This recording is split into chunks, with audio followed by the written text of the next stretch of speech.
Mardi 14 avril 2026, bienvenue à toutes et à tous, c'est l'heure du Flash Info.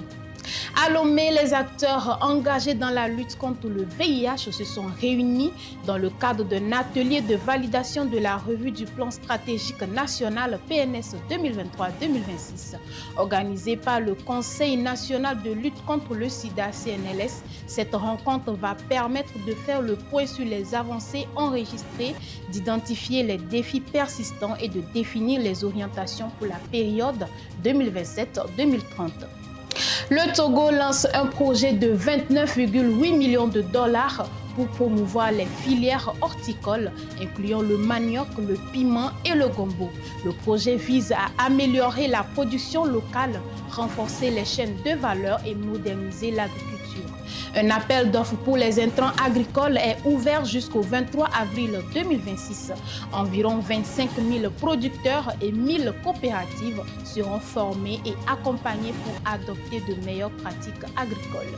Toujours au Togo, nouveau dispositif financier destiné à accélérer les investissements énergétiques en Afrique.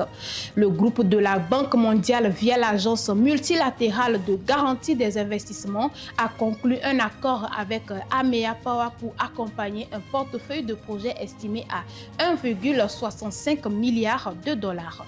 Dans le cadre, jusqu'à 1,48 milliard de dollars de garanties sont envisagés afin de sécuriser les financements. Ces instruments couvrent plusieurs risques, notamment ceux liés au transfert de devises, aux ruptures contractuelles ou à l'environnement politique.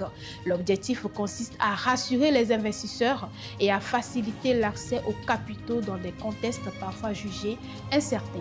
Hors de nos frontières, à présent, le président américain Donald Trump a ordonné un déploiement naval stratégique dans le détroit d'Ormuz, un corridor maritime vital pour le transit d'environ 20% du pétrole mondial, dans le but d'exercer une pression géopolitique et économique maximale sur l'Iran en restreignant ses capacités d'exploitation énergétique sans engager formellement un conflit armé. Toutefois, cette posture militaro-stratégique assimilable à un quasi-blocus accroît fortement les risques d'escalade militaire, de perturbation des routes maritimes internationales et de chocs pétroliers susceptibles d'impacter l'économie mondiale. C'est la fin de ce Flash Info. Merci à ceux qui nous suivent depuis la France. Nos programmes continuent sur Chandelle TV. Merci et à très bientôt.